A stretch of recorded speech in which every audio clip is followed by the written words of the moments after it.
Welcome to being teacher. Bihar शिक्षक भर्ती को लेकर के आज से 10 और 5 15 से 16 दिन बचे हैं आप लोगों के लिए। तो इसीलिए उम्मीद करता हूं कि आप लोगों की तैयारियां ठीक ठाक चल रही होंगी।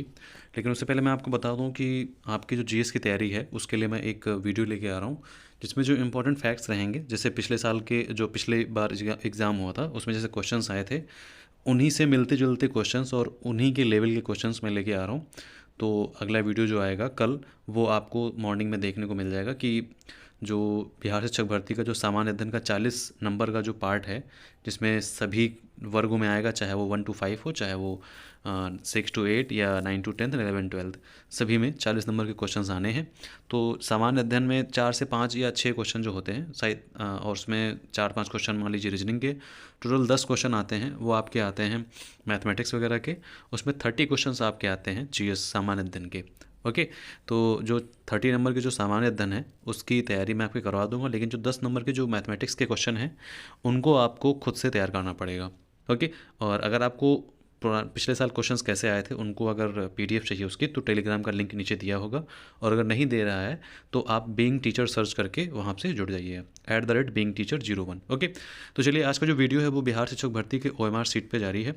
तो इस वीडियो में हम ये जानेंगे कि ओएमआर सीट को कैसे फिल करना है। अगर आप ओएमआर सीट ढंग से नहीं फिल कर पाएंगे तो आपने चाहे कितने भी अच्छे तैयारी करके रखी हो, और चाहे आपने कितना भी कहीं पे भी कितने भी झंडे गाड़े हों, लेकिन आपका एग्ज़ाम में जो ओएमआर सीट है वो कॉपी चेक नहीं होगी, ओएमआर सीट कॉपी, तो आपका सिलेक्शन नहीं होगा। तो इसीलिए हमको कैसे ओएमआर सीट को ईजिली, आसानी से और काम हो करके अच्छे से शांत तरीके से फॉर्म को कैसे हमको जो ओएमआर सीट है उसको फिल करना है। क्योंकि अगर आप फॉर्म फिल नहीं कर ओएमआर सीट फिल नहीं करेंगे तो ये मान कर चलिए आपका ओएमआर सीट रिजेक्ट ही होगा, आपका ओएमआर सीट कूड़े के भाव बिक जाएगा। तो चलिए देखते हैं। ओएमआर सीट फिल करने से पहले मैं आपको एक इम्पॉर्टेंट न्यूज़ ये बता दूं कि जब आप ओएमआर सीट फिल करने बैठेंगे एग्ज़ाम में, तो आपको कोई भी जल्दबाजी नहीं करनी है। आपकी ट्रेन नहीं छूट जाएगी वहाँ पे, या आपका सारा जो टाइम है वो नहीं ख़त्म हो जाएगा ओएमआर सीट फिल करने में। आप पढ़े लिखे हैं, आप टीचर बनने जा रहे हैं, तो जो भी ओएमआर सीट में लिखा हुआ है वो आपको वैसे फिल करना है। लेकिन अगर आपको ज़रा सा भी डाउट आ रहा है कि यहाँ पे जो हम लिखने जा रहे हैं वो मुझे समझ नहीं आ रहा है, मन में ज़रा सा भी भ्रम है, तो आपके जो वहाँ पे एग्ज़ामिनर होंगे आप उनसे हेल्प ले लीजिए। अदरवाइज़ अगर आपने गलत फॉर्म फिल कर दिया, फिर आप अगर उससे सोच रहे हैं कि हम इरेजर से मिटा के या फिर उसको हम जो ब्लेड नहीं होती उससे करके, कोई फ़ायदा नहीं है। आपका जितना भी जो भी आप फिल करेंगे वो सब गलत माना जाएगा और आपकी ओएमआर सीट को रिजेक्ट कर दिया जाएगा। ठीक है, तो इसीलिए ओएमआर सीट को ध्यान से फिल करना है और कोशिश करना है ब्लैक पेन लेके जाना है। ओके, तो यहाँ पे सबसे पहले ओएमआर शीट हम देख लेते हैं। बहुत से बच्चे यहाँ पे देख रहे होंगे कि सर यहाँ पे ई ऑप्शन भी है। देखिए, ई ऑप्शन अभी के लिए जब मैंने न्यूज़ रिकॉर्ड की थी तो उसमें बताया गया था कि ई ऑप्शन नहीं मिलेगा। लेकिन अगर आपको ई ऑप्शन मिलता है तो पॉसिबिलिटी है कि आपको एग्ज़ाम में जब आपका पेपर आएगा तो उसमें ई ऑप्शन नहीं मिलेगा।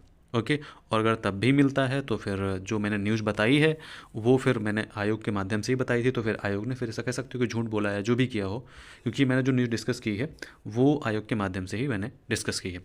अब यहाँ पे हम देखते हैं कि ओएमआर सीट में हमको फिल कैसे करना है। सबसे पहले तो हमको क्या करना है कि उम्मीदवार का नाम, यहाँ पे देखिए ब्लॉक लेटर लिखा है, मतलब आपको कैपिटल लेटर में फॉर्म फिल करना है, और यहाँ से लेकर के किसी का नाम बड़ा होता है तो आपको इसी के नीचे जो जगह बचती है ना, स्पेस, ठीक है, जो स्पेस बचता है वहीं आपको फिल कर देना। जैसे ये आपको यहाँ से इतना पूरा ऐसे फिल करना है। उसके बाद में जो नीचे पूरा स्पेस बचा हुआ है ये आपको यहाँ पे आपको फॉर्म फिल करना है, और जो अपनी डिटेल्स है, नाम जो बचेगा वो आपको यहाँ फिल करना है। अब विषय आता है। मान लीजिए विषय आपका यहाँ से यहाँ तक फिल नहीं हो सका तो कोई नहीं, आप यहाँ पे आकर के फिल कर दीजिएगा, हो जाएगा यहाँ पे। अब हम नेक्स्ट चलते हैं।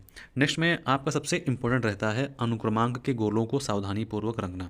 यहाँ पे आपको अनुक्रमांक लिखना नहीं है, सिर्फ यहाँ पे आपको रंगना है। जो आपका अनुक्रमांक रहेगा, रोल नंबर रहेगा, और इसी को सावधानी से लिखना पड़ता है। अगर आप इसको गलत फिल कर देते हैं तो मान के चलिए 95% आपका ओएमआर रिजेक्ट हो जाएगा। इसको गलत नहीं फिल करना है, क्योंकि अनुक्रमांक से ही आपका पूरा जो ओएमआर सीट है वो चेक होती है, पता चलता है कि किस अनुक्रमांक के बच्चे की ये ओएमआर सीट है।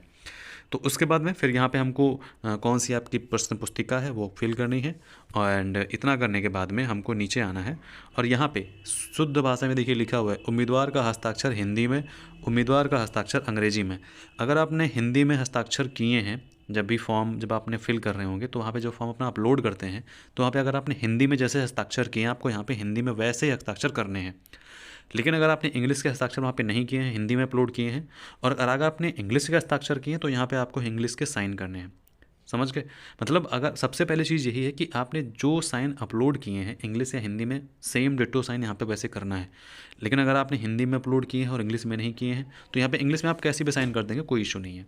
ओके, तो सेम इट इज़ यहाँ पे जो प्रश्न पत्र है यहाँ पे आपको नहीं करना है, सिर्फ इन दोनों में करना है, यहाँ पे नहीं करना है आपको। यहाँ पे इन्विजिलेटर ये आपका चेक करेगा, तो इसीलिए यहाँ पे आपको नहीं करना है। फिर आते हैं हम यहाँ पे सेंटर का नाम, केंद्र का नाम, जहाँ पे आप केंद्र का नाम है वहाँ पे आपको यहाँ पे फिल करना है, लेकिन पूछ जरूर लेना है। एक बार इन्विजिलेटर को अपने पास बुला लेना है, पूछ लेना है, और उसके बाद में ही आपको फिल करना है अगर ज़रा सा भी डाउट लग रहा है तो। फिर यहाँ पे परीक्षा का नाम डालना है, जिस एग्ज़ाम को आप देने जा रहे हैं, आपके जो आपका एडमिट कार्ड होगा उस पर आपका एग्ज़ाम का नाम लिखा होगा, वहीं पे यहाँ पे आपको फिल करना है। अब देखिए यहाँ पे कुछ अनुदेश दिए होते हैं, अनुदेश बहुत से बच्चे पढ़ते हैं, बहुत से बच्चे नहीं पढ़ते हैं, तो यहीं पे आप पढ़ लीजिए ताकि वहाँ पे आपका समय बच जाए। इस सीट को भरने के लिए केवल काली नीली स्याही के बाल पॉइंट पेन का प्रयोग करें। एक बार अंकित किए गए उत्तर को बदलने के लिए मार्कर या व्हाइट फ्लूइड या ब्लेड का इरेजर का प्रयोग ना करें, नहीं तो आपके मार्कशीट में अगर ज़रा सा भी कट पिट का वो होगा तो आपके मार्कशीट को कूड़े के भाव फेंक दिया जाएगा।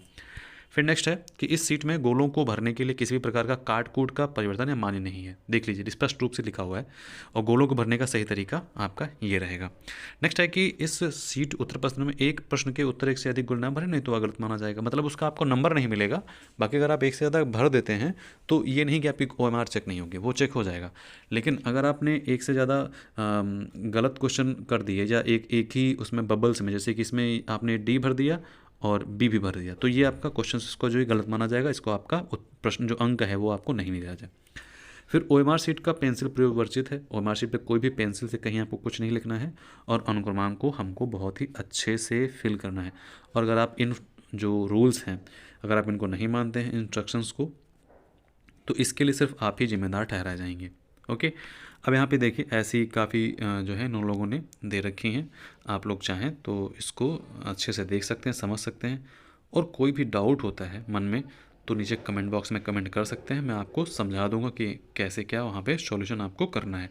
पूरी OMR सीट ऐसी हैं, सारी OMR सीट ABCD, चारों ABCD वाली OMR सीट एक ही जैसी हैं, ठीक है। और ई ऑप्शन दिया है, ई के लिए परेशान मत होइए, आई थिंक आपको, आई होप कि एग्ज़ाम में आपको देखने के लिए ना मिले। ओके, तो ध्यान रखिए अपना।